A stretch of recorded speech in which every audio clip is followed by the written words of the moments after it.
Enfin, personne va croire en vous. Quand vous allez lancer votre projet, vos créations, bref, tout ce que vous voulez, personne va croire en vous. Et c'est normal, tu vois. Les gens n'ont pas de comparaison avec ce que vous avez fait avant parce que t'as rien fait avant. C'est pas un signe de trahison, c'est pas un signe de je t'aime pas. C'est juste que ils ont pas de comparaison.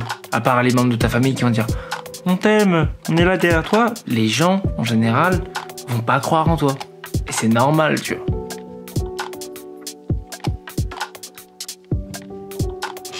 Le plus dur dans le documentaire, c'était vraiment le début.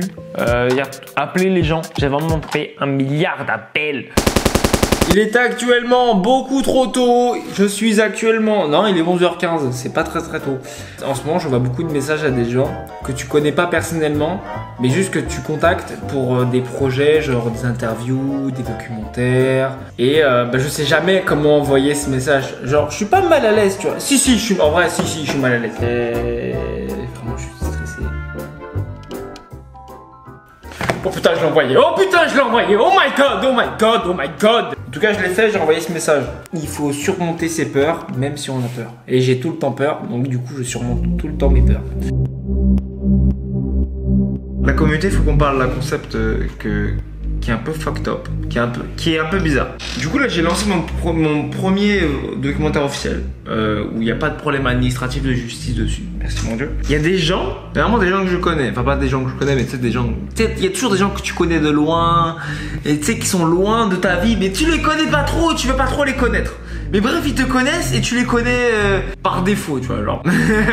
Et ces gens là tu vois, de temps en temps ils te jugent parce que tu tentes des projets. Donc déjà, c'est un concept déjà qui est fou. Enfin, laisse-moi faire ma vie. Et à quel moment tu interviens dans ma vie. Enfin, bref, ça c'est déjà un concept qui est fou. Et le deuxième concept qui me rend fou, c'est que ils te jugent parce que tu tentes des trucs et que eux ne branlent rien de leur vie. Ils sont là à scroller sur TikTok, à scroller sur YouTube, à faire un stage qu'ils détestent. Même si ça se trouve c'est nul ce que je fais. À quel moment tu peux me juger de tenter un truc alors que toi tu ne tentes rien, tu fais. Enfin bref.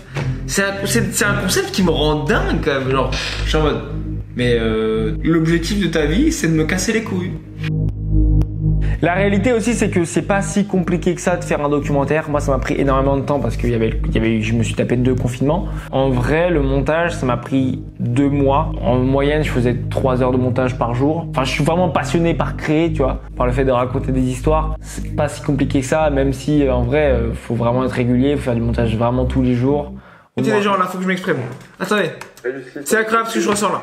Je suis en train de faire l'intro de mon prochain documentaire. Je ressens genre une satisfaction incroyable. C'est incroyable ce que je ressens, c'est indescriptible. Vraiment, c'est genre je crée des émotions, je raconte, c'est incroyable, vraiment, mais c'est incroyable. Oh, mais genre c'est vraiment, j'ai l'impression d'être drogué genre. Je suis heureux mec. Je suis heureux de créer.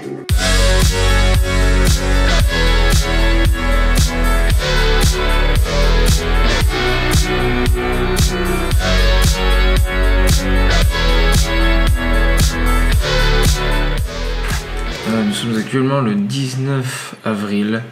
Ma semaine de l'enfer, mon mois de l'enfer commence. J'ai eu de finir le montage de mon prochain documentaire Boss. Je me suis trouvé un taf où je fais 35 heures semaine, 6 jours sur 7. J'ai un projet d'assaut qui est en cours. Oh putain, j'enchaîne frère. Alors, je fais du 6h30, 23h là. Ma tête elle est pas bien moi. Je suis pas bien là. Les rageux, tous les haineux, tous les gens qui vont te critiquer, te juger, t'insulter, te rabaisser. J'espère que tu n'en auras pas beaucoup. Moi, j'en ai pas eu trop dans ma vie, heureusement, merci mon Dieu. Ce sont tes meilleurs amis.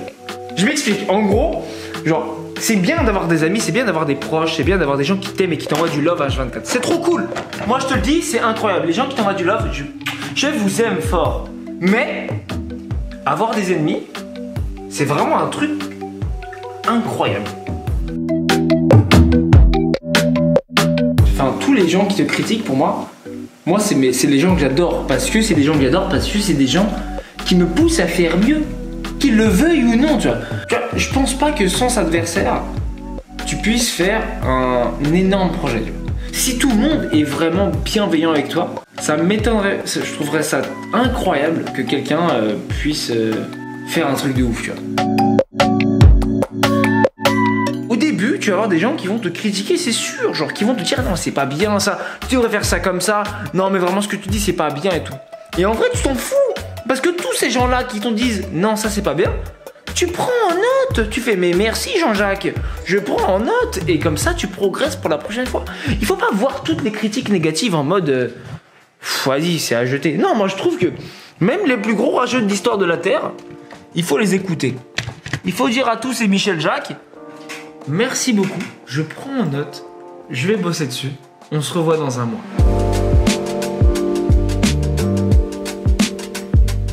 C'est pas un processus simple d'accepter l'adversité, mais c'est un processus nécessaire pour progresser et pour avancer. Et pas pendant les interviews, c'est que moi je galère de ouf. Hein. Moi, à chaque fois que j'arrive à un endroit, genre je suis perdu. Genre. Là, je suis devant l'adresse et je sais pas si c'est un hébergement d'urgence, un lieu pour les PME. Je sais vraiment pas, genre. Je sais vraiment pas où je suis. A few inches later. Alors, je crois que c'est un refuge. C'est vraiment un refuge, mais bref, je sais pas s'il y a des locaux d'entreprise ici. Je vais demander. A few moments later. Par contre, il n'y a pas d'accueil. Il faut que je trouve l'accueil. Bon, je vais trouver. Eternity later. Je crois qu'en fait, c'est des locaux d'entreprise. Je sais pas, genre, il y a trop d'entreprises, là. Il y a un truc c'est un refuge. Après, il y a des petites PME. Après, il y a trop de trucs. Bon, bref, je crois que je suis un peu perdu. Eventually. Tout le temps, je suis perdu, frère. Tout le temps, genre. C'est terrible. C'est super drôle. 2 hours later. Ah, putain, si, je suis en train de voir. Ah, si. Ah, bah si. Bah, je suis stupide. Je suis vraiment rentré comme ça, genre. Enfin, dans le deuxième épisode, il y a une scène où, genre, je pète un câble, quoi. Littéralement. Et il y a des gens qui m'ont demandé si c'était vrai. Ben oui, c'est vrai. T'es fatigué. Et il y a plein de choses qui passent dans ta tête, tu vois. Et en fait, pour moi, la caméra, c'est vraiment une manière... C'est comme si je parlais à quelqu'un, tu vois. C'est vraiment transmettre ce que je vis, tu vois. Je suis un peu bizarre dans le sens où genre j'ai du mal à process la rareté des choses.